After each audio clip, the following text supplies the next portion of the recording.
BJP मिली हुई है चुनाव आयोग से। ये कह रहे हैं कि वोटों की डकैती डाल के वो प्रधानमंत्री बन गए। अमेठी की सीट बीजेपी क्यों हारती? अरे अमेठी छोड़ो, राम मंदिर का आंदोलन करने वाले लोग अयोध्या क्यों हारते भाई? 400 पार का नारा देने वाली बीजेपी कैसे 240 पर सिमट गई? तेजस्वी यादव पटना हाईकोर्ट में अपील दायर कर दें, राहुल गांधी देश की सुप्रीम कोर्ट का दरवाजा खटखटा दें। जो चुनौती है वो दे सकते हैं नतीजों को, लेकिन किसी ने नहीं दी। चुनाव आयोग एसआईआर की प्रक्रिया बिहार में कर रहा है, तो फिर आप कह रहे हो कि वोटर लिस्ट से नाम हटा रहे हैं। 65 लाख लोगों का नाम कट गया। बिहार घूम रहा हूँ, बिहार में तो आफत हो जानी चाहिए थी। चुनाव आयोग को बकायदा प्रेस कॉन्फ्रेंस करके ये बताना पड़ा कि ये सब झूठ बोला जा रहा है। दर्शकों नमस्कार, डीएनपी इंडिया देख रहे हैं आप, साथ हूं मैं आपके राहुल चौधरी। बात करेंगे नेता विपक्ष राहुल गांधी बनाम चुनाव आयोग की। आप देख रहे होंगे दर्शकों, सड़कों से लेकर के संसद तक संग्राम है। लोग समझ नहीं पा रहे हैं कि कौन झूठ बोल रहा है, कौन सच बोल रहा है। अभी तक नेता विपक्ष राहुल गांधी जी या फिर तेजस्वी यादव, जो बिहार में नेता विपक्ष हैं, वो ये आरोप लगा रहे थे कि वोटों की डकैती हो रही है, चोरी हो रही है और बीजेपी मिली हुई है चुनाव आयोग से। चुनाव आयोग अभी तक सोशल मीडिया पर यानी एक्स पर अपनी प्रतिक्रिया दे रहा था, जवाब दे रहा था, लेकिन वो चुनाव आयोग जो अधिकतर हम देखते हैं कि जब कहीं चुनाव की घोषणा करनी होती है तो वो पीसी करते हैं। चुनाव आयोग को बकायदा प्रेस कॉन्फ्रेंस करके ये बताना पड़ा कि ये सब झूठ बोला जा रहा है। और दर्शकों मैं आपको बताना चाहता हूं कि चुनाव आयोग ने जो कुछ कहा वो ये कि चुनाव आयोग के लिए कोई पक्ष विपक्ष नहीं, सब बराबर हैं। चुनाव आयोग के कंधे पर बंदूक रखकर राजनीति की जा रही है। शिकायतकर्ता को सबूत देना होता है। आरोप लगाने वाले हलफनामा दें या फिर माफी मांगे। वोट चोरी जैसे शब्दों का इस्तेमाल सही नहीं है। जनता को गुमराह करना भारत के संविधान का अपमान है। झूठे आरोपों से चुनाव आयोग डरता नहीं है। मतदाता सूची में त्रुटियों की जानकारी राजनीतिक पार्टियां दें। मतदाता सूची का वेरिफिकेशन किया जा रहा है। एसआईआर के जरिए डुप्लीकेट इपिक नंबर खत्म होगा, यह कहना है चुनाव आयोग का।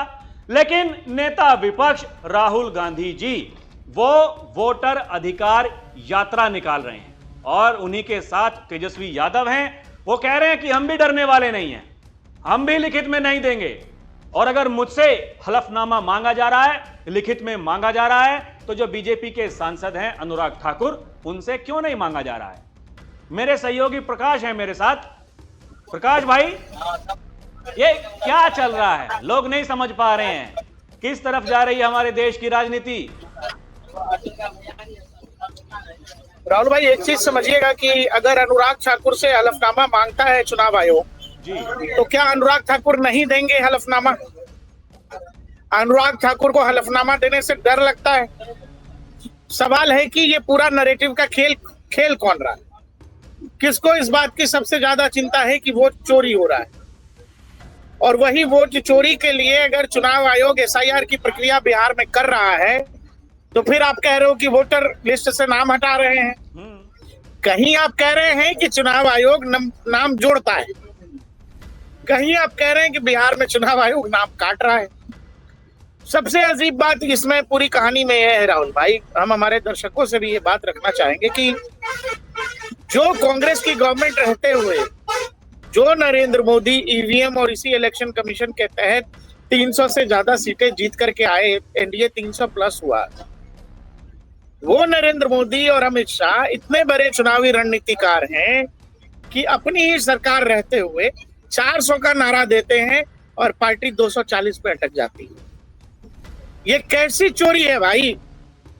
इस चोरी का क्या कैलकुलेशन है, जरा समझाइए। सबसे बड़ा सवाल तो यही है। देखिए, ये तो आम जनता बिल्कुल जो देश की है भाई, उसके जहन में ये सवाल तो आता है ना कि 400 पार का नारा देने वाली बीजेपी कैसे 240 पर सिमट गई। अभी जो गठबंधन के घटक दल हैं उनका सहारा लेना पड़ रहा है। और यही चुनाव आयोग जहां जहां विपक्ष की सरकारें हैं, इसी चुनाव आयोग ने वहां भी चुनाव कराया है। आप देश के प्रधानमंत्री से इस्तीफा मांग रहे हैं, आप ये कह रहे हैं कि वोटों की डकैती डाल के वो प्रधानमंत्री बन गए, तो फिर जहां आपके मुख्यमंत्री हैं भाई, वहां के लिए आप क्या कहेंगे? ये सवाल तो है। प्रकाश भाई क्या कहना चाहेंगे? राहुल जी, पूरा नैरेटिव का गेम आप ऐसे समझो कि जो राहुल गांधी 24/7 आजकल, जैसे बीच में राफेल चिल्लाते थे, अडानी अंबानी चिल्लाते थे, आजकल चुनाव आयोग, उनको ये लगता है कि कोई आयोग किसी को चुनाव जितवाता है। तो ऐसा ही रहता तो राहुल गांधी रायबरेली से सांसद बन जाते क्या? स्मृति ईरानी अमेठी से क्यों चुनाव हारती? राहुल जी, जो स्मृति ईरानी राहुल गांधी को चुनाव हरा देती है और राहुल गांधी को वायनाड जाना पड़ता है, और जब पूरा का पूरा सिस्टम सरकार अपने हिसाब से चला रही है, अपने हिसाब से चोरी हो रहा है, तो फिर अमेठी की सीट बीजेपी क्यों हारती? अरे अमेठी छोड़ो, राम मंदिर का आंदोलन करने वाले लोग अयोध्या क्यों हारते भाई? जो अखिलेश यादव वो पोस्टर लेके चल रहे हैं आजकल अवधेश प्रसाद को, वो जो पहली रो में बिठाते हैं, हाँ, अयोध्या के राजा, वो जो बैठ रहे हैं माननीय एकदम पहली लाइन में, वो कैसे हो पाता? ये कैसी चोरी है राहुल भाई? ये क्या चोरी कर रहे हैं नरेंद्र मोदी और अमित शाह मिलकर के? 400 का नारा देते हैं, 240 पटकते हैं। इससे बढ़िया तो कांग्रेस की सरकार में किया था इन्होंने। ये सारा का सारा खेल देखिए, हम लोगों ने पहले भी बात की थी। इलेक्शन कमीशन ने क्या किया कि देखिए, हमारे यहाँ एक कहावत है, मैं कह नहीं पाऊंगा, थोड़ा बुरा है।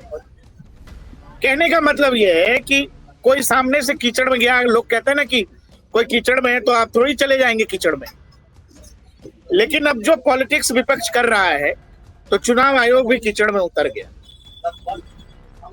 बिल्कुल। क्या भाषा रही कल ज्ञानेश कुमार की? उन्होंने सीधा कहा कि भाई हफ्ते भर के अंदर या तो हलफनामा दो, माफी मांगो देश से,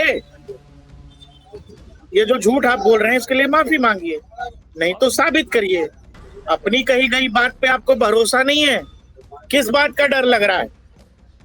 जो कहा है उसको साबित करके देखिए। राहुल भाई, एक हारी हुई लड़ाई विपक्ष लड़ रहा है, और विपक्ष को ये लग रहा है कि उसके जो काडर हैं, उसका जो वोट बैंक है, उसको ये बता देगा कि हम तो जीत रहे हैं, लेकिन ये जो लोग हैं ना, ये लोग हमको नहीं जीतने दे रहे।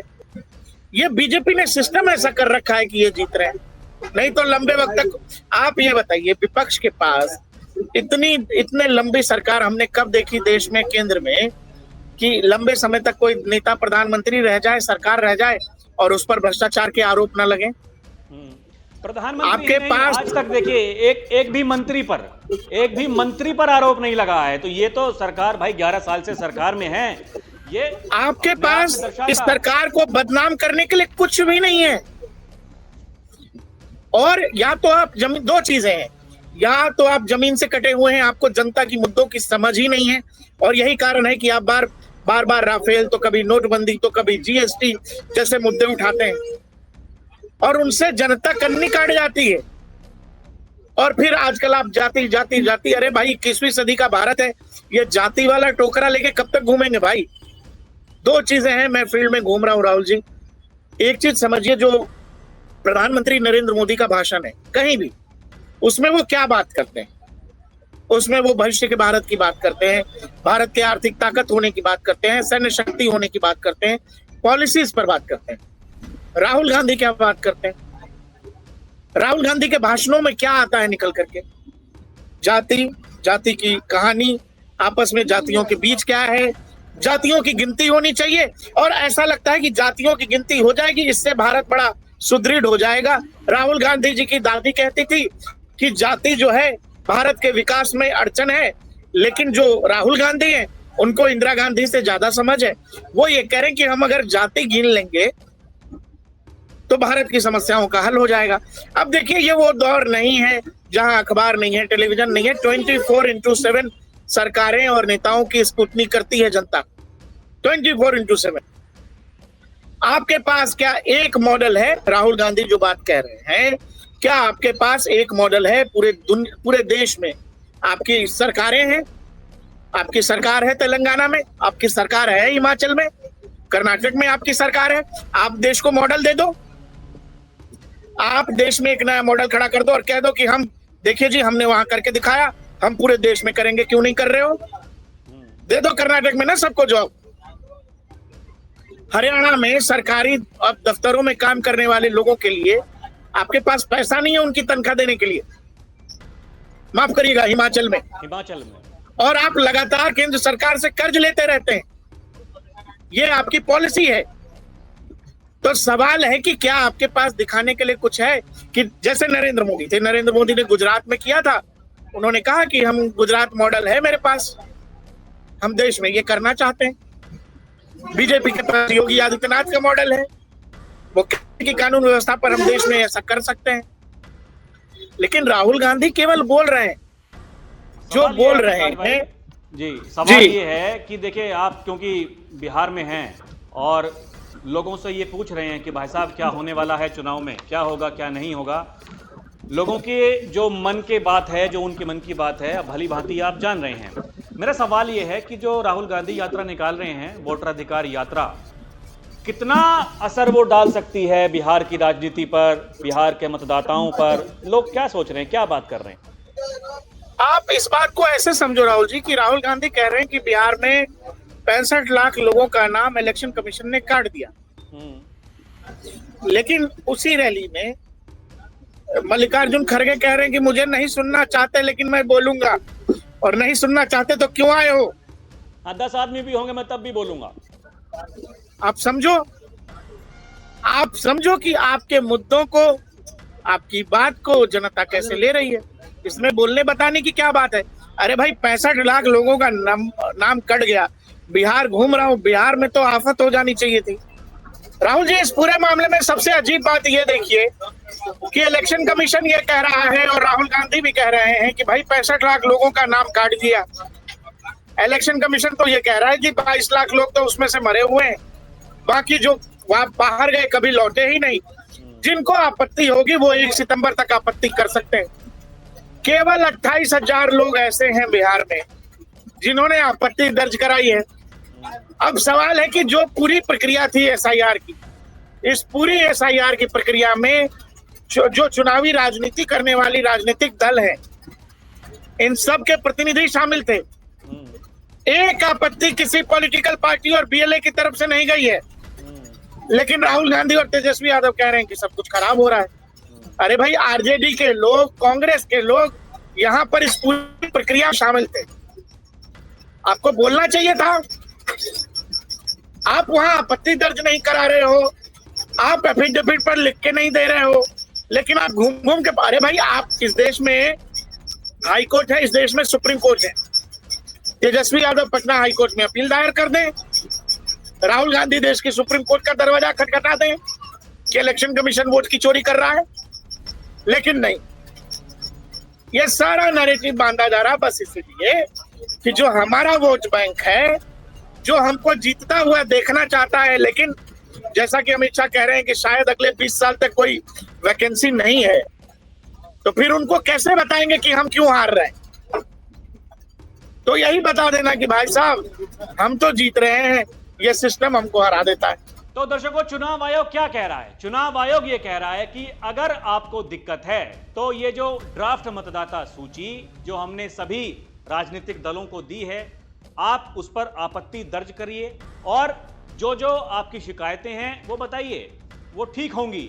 इसीलिए एसआईआर करवा रहे हैं ताकि कोई दिक्कत ना हो। एक तरफ आप बात करते हैं कि जो मतदाता सूची है उसका शुद्धिकरण होना चाहिए, वो काम हम कर रहे हैं, और जो बीएलए हैं पार्टियों के उनको बताया गया है, लेकिन अभी तक किसी ने शिकायत दर्ज नहीं की है। 18 दिन हो गए हैं, 12 दिन अभी बाकी हैं। क्या 1 तारीख आने वाली उसका इंतजार किया जा रहा है?